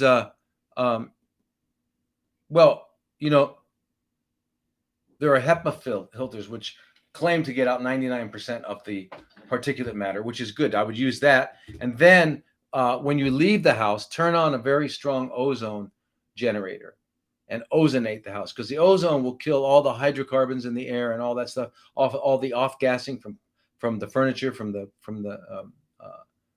carpeting, from the paint, all that stuff. But you can't remember, the only place that ozone is toxic, like it's not really toxic in our blood, it's not toxic on our skin, it's not toxic anywhere except our lungs. If we breathe it in, it is toxic. Okay, that's why when we at our clinic, we've got the ozone machine right next to a window, so when the nurses are mixing it, they're not breathing it. It's toxic. So you don't want to breathe ozone. So anyway, when you're mixing the ozone, you got to have the right gamma. You want to have a low gamma, 20 gamma, 30 gamma, 20, 40 gamma, very low gamma. And rectally, I don't know about doing it too often, because you don't want to kill the healthy bacteria in your rectum. And also remember, it's not going to go to it doesn't get all the way up to a higher tumor, because ozone quickly reacts wherever it is. Within a second or 2 at most, it reacts and starts producing hydrogen peroxide and other chemicals, and it no longer is ozone. Now, vaginal would be good, because if you have, for example, yeast overgrowth, or you've got a cervical dysplasia or cervical carcinoma in situ, or any kind of thing like that, that's very good right directly on it, because ozone is great. Also, just in case, I think I remember another question about injecting. You can inject basal cell tumors, squamous cell tumors, melanomas, ozone. You can put ozonated olive oil on them. You can put, get 35% hydrogen peroxide, go down to about 8 or 9%. It kind of burns, but just so and put that on there, because better than better than all of the procedures they have by surgeons that are going to be traumatic and cutting things out. This is going to go in and completely oxidize and kill everything, including the stem cells. Okay, so ozone peroxides in the right amount. You got it, and you can't. I'm not going to give you dosages because it really depends on you and all that. But get the 35% hydrogen, food grade hydrogen peroxide. You can get that at online, or you can get that in like I used to get it at Whole Foods years ago. But don't go there anymore. I mean, like Jeff Bezos just turned it into the future, man. I just saw there's no checkout counters, there's no human beings anymore. What the heck, you know? And you guys, please order things online directly from the company. Do not go through Amazon. Don't support Amazon, please. I don't care if it's more convenient.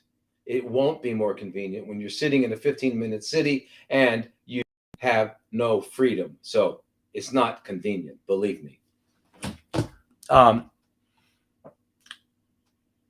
Anyway, so you can use, so when you leave your house in New York or wherever, put ozone on. Having an ozone generator on while you're in there, I don't think is a good idea, because if you can smell ozone, it's toxic to your lungs. Okay. So when you leave, you go out and you go away for the weekend and just just like zap your house with ozone. Meanwhile, use the HEPA filter, the 99% particulate matter. And always keep flow. Keep fans on and windows open, and keep flow. Very important, flow. Don't have stagnation.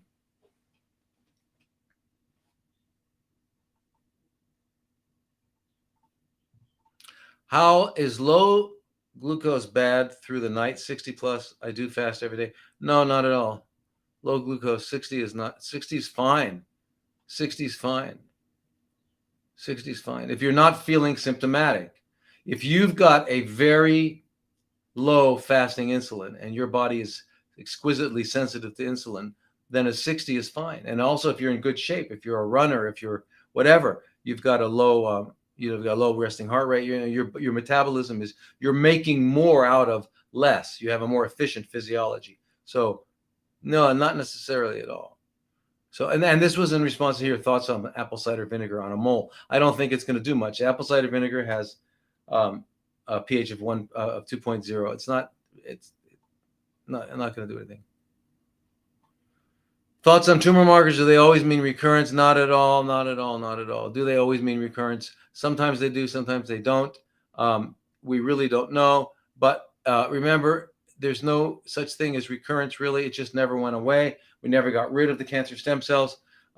We've got to live a life that is healthy, live a life where we go to bed early, where we have movement, where we have healthy relationships, where we don't lie, where we respect each other, where we eat real food, and we don't eat 18 hours a day. 18 hours a day we don't eat. We don't need to eat. Learn to enjoy the flavor of food. It's got its own intrinsic flavor without a sauce. As my hero said, the best sauce is hunger.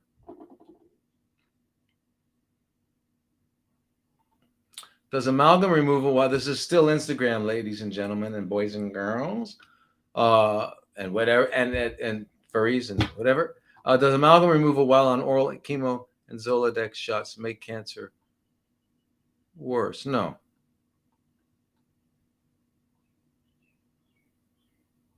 You got to get your amalgams out. You got to go to a good biological dentist, a good one. And now, one of the ways you can find a good biological dentist is when you're looking on and they say they're certified, great. Look under services on their website. If they do root canals for any reason, they're not a biological dentist. Also, make sure they use ozone gas, and make sure they use platelet-rich fibrin to close up wounds, and lasers and whatever else they do. But those are like the minimums. A biological dentist would never put in a root canal under any circumstances. That's taxidermy. Where are we? Okay, we got time. Okay, what types of tests? What types of tests can you know whether cancer is getting healed? Fewer CFCs, fewer CFCs. Yeah, I mean, yes, absolutely. I mean, there's that. There's a test by American Biologic Labs called PHI. They also look at HCG. I mean, those are just ways of looking at it. Those are biochemical markers. American Biological Labs. You can look it up. American Metabolic Labs. PHI is an enzyme that phosphohexoisomerase, which is present only in cancer cells. But there's other tests that we do, LDH and things like that, ferritin to iron ratio, lots of things like that. But basically, those are what you do. There are tests, but you make sure that you're getting all the right nutrients. And remember, you can't fool nature. You can't fool biology. You can't. I mean, cancer cells need oxygen. So what are we going to do? Not use oxygen? Cancer cells need glucose. So we're going to not have glucose? Yeah, I got to have glucose. You understand? You can't. So everything that our healthy cells need, cancer cells need too, but they need more of it. So that's a dilemma. So the idea is to restore balance and harmony, and the body doesn't. Balance and harmony does not permit or result in chronically fermenting cells. That's not part of balance and harmony. You understand? What was that question there? How do you heal mitochondrial damage from? Okay, how do you heal mitochondrial damage from extensive radiation therapy? Really good. I'm going to go to some other questions too, but let me just tell you, any kind of damage, whether it's whatever has caused damage to mitochondria. Mitochondria are the most vulnerable cells in our body. They'll get damaged by all sorts of stuff. I mean, sunlight, excessive stress. Eating junk food, not eating healthy food. I mean, chemo, you name it. Mitochondrial restoration, it comes about by eating a healthy diet, eating high 60-70% fats, good fats, chia seeds, flax seeds. Make sure you got a lot of omega-6s like walnuts. Eat nut butters, seed butters, coconut oil, avocado. Eat a lot of that stuff. Keep your colon clean. Keep your mouth clean. Take care of your mouth. Use saltwater rinses. Use flossing, tongue scraper. I do oil pulling. Keep all of that going good. Keep your skin clean. Don't put junk on it. Just keep it clean. Not too clean. Don't wipe off all your oils. Our bathing, our absurd relationship with cleanliness is ridiculous. Since the dirtier you are, the healthier you are. Bizarre as it might sound. Well, what was I answering? What was the question here?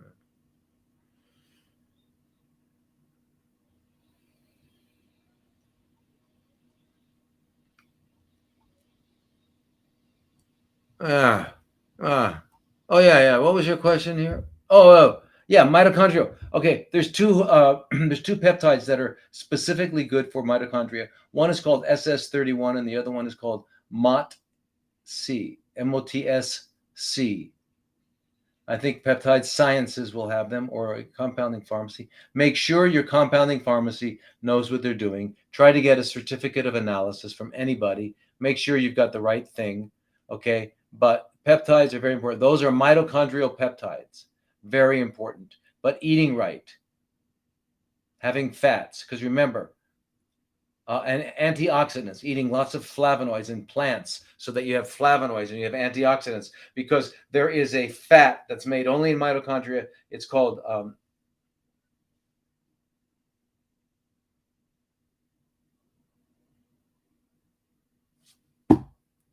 what's wrong with me?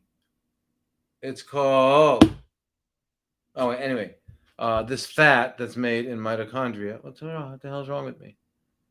Anyway, it's connected to cytochrome C, and it is it's necessary for the whole cascade of oxidative phosphorylation. It's very important. And anyway, it can become easily oxidized as we get older. Yeah. Cardiolipin. I don't know why I was cardiolipin is a fatty acid. It's got 4 chains that are omega 6, not omega 3, omega 6.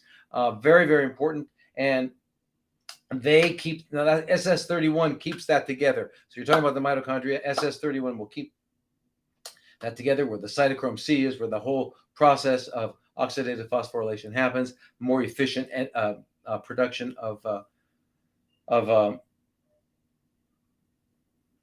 of ATP. And also remember, heat stimulates heat shock proteins, which stimulate mitochondrial proliferation, mitochondrial biogenesis. Mitochondrial biogenesis is also stimulated by MOTS-C, MOTS-C. Okay, these are great. Do 1 vial a day. It's expensive, but if you want to restore your mitochondria real quickly, do it. Okay, I got to move on. Let me give some. I'm sorry, other guys. I took too much long with. There's just so many questions. I'm sorry. I got to look at someone else.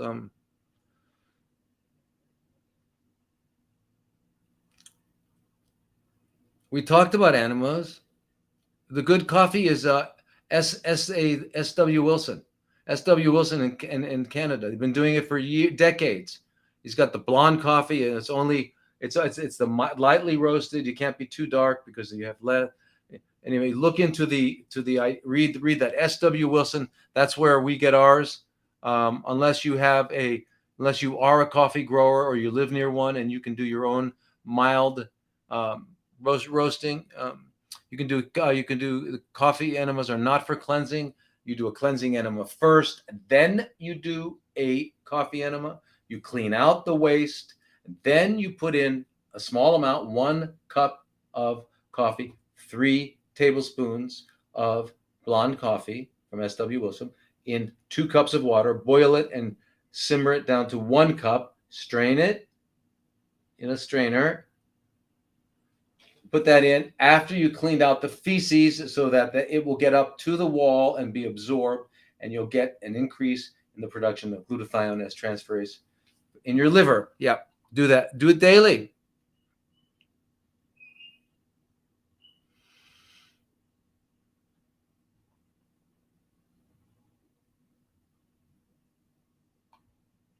So with regular enema, do you just release after the bag empties? No. You get as much. You fill up as far as you can, and then you let it go out, and then you fill up again as far as you can. I even used to get like up into a shoulder stand with my legs up to get the water up as far as I could. And also, the urge won't be that strong because it'll go up really high in your colon, and then you can get down and empty. Do you want to clean out your colon as much as possible? That's why I like closed system colonics, because because remember, the speculum is a little bit larger than the speculum for an enema, so the anus clamps down on it and becomes a closed system, and you can actually have a little more pressure in there, and not high pressure. It's not whatever they say on the internet. Listen, I've learned, and I'm sure you've all learned, that you just might as well stop using Google. It's all inaccurate. They only have what they want you to see. I mean, even on page 27. So closed system colonics, enemas for daily, daily use and things like that to keep yourself clean. I call it medical flossing. You dental floss in the morning, floss your other end in the morning, take care of that end, clean it out. But you should get once a week, go get a good colonic up to your cecum, clean out that cecum. I mean, you do that. That's more important than what you eat, although there's nothing more important than what you eat. So put those together and you'll come out with a conclusion that I came out with that is unspeakable. All right.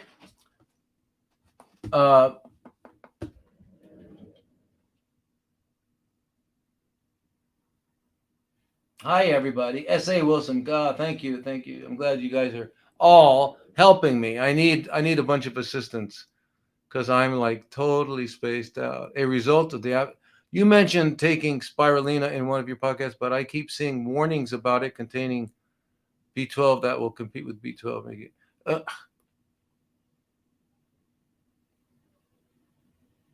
There's gonna, they've got warnings against spinach. They've got warnings against Kale. They're saying kale is no longer the superfood. Excuse me. Bullshit.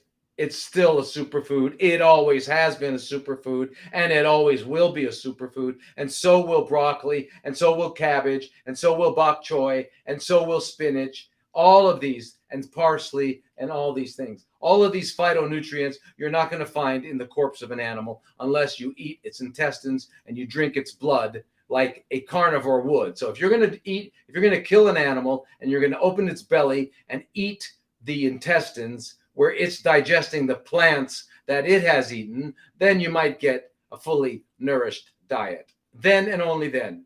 Otherwise, just eating the dead mussels, fried or baked or roasted or whatever you want to do with it, is not an adequate diet for a human being. Okay? We don't have the levels of gluconeogenesis that cats have, that dogs have. Okay? They have a much higher. Okay?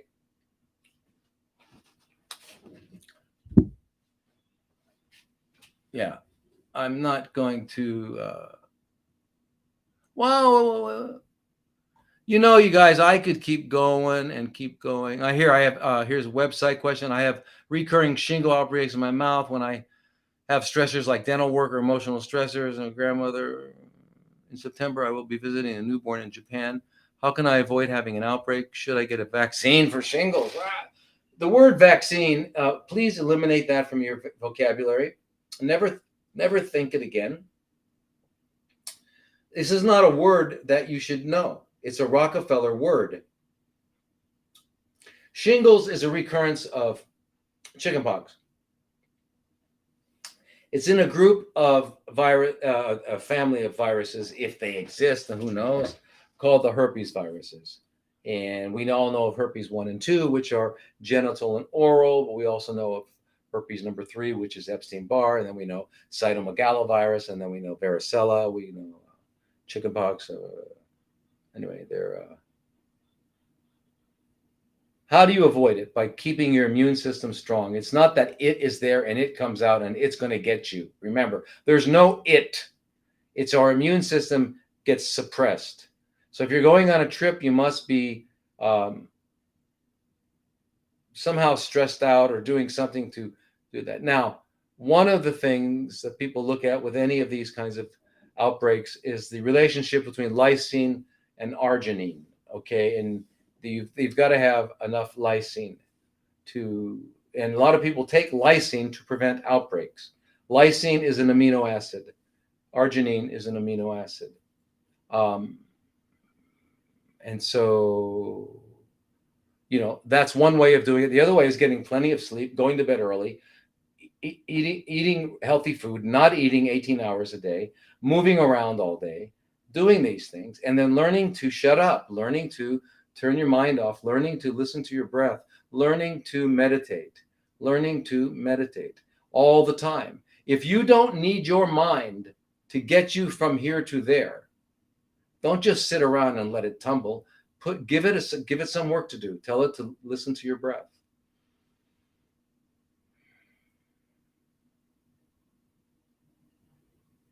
And do some deep breathing throughout the day. Learn how to do deep breathing. Go online and find out how to do deep breathing several times a day. That will increase your lymphatic. That will increase your vagus nerve, which is your parasympathetic.